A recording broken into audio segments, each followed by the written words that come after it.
महिला आरक्षणासाठी मोर्चा काढणं भाजपला महागात. वरळीतल्या मोर्चामध्ये नियमांचं उल्लंघन झाल्यामुळे पोलीस गुन्हा दाखल करणार. सत्ताधाऱ्यांचा समाचार घेणाऱ्या महिलेची सोशल मीडियावर जोरदार चर्चा.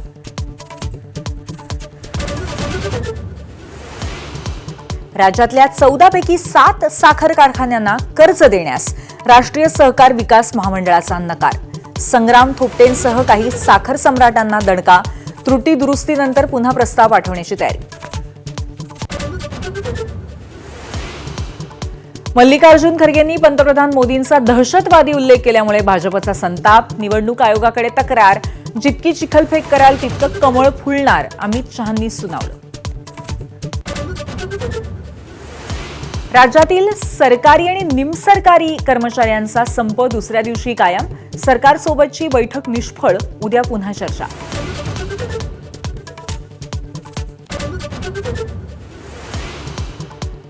बुलढाण्यातील 2 घटनांनी राज्यभरात खळबळ. लग्न जुळत नसल्यामुळे 48 तासात 2 तरुणांच्या आत्महत्या.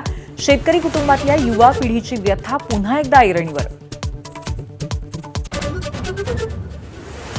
महापालिकेचे अधिकारी असल्याची बतावणी करत पोलिसांनी ठोकल्या ड्रग्ज क्वीनला बेड्या. 6 कोटींचे ड्रग कचऱ्याच्या डब्यात लपवणाऱ्या अश्विनी पॉलच्या अटकेचा थरार समोर.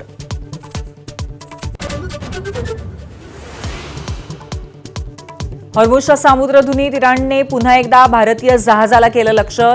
3 भारतीय जहाजांवर गोळीबार. तर इराणनं चर्चेकडे पाठ फिरवल्यामुळे ट्रम्प बेजार. एबीपी माझा, उघडा डोळे बघा नीट.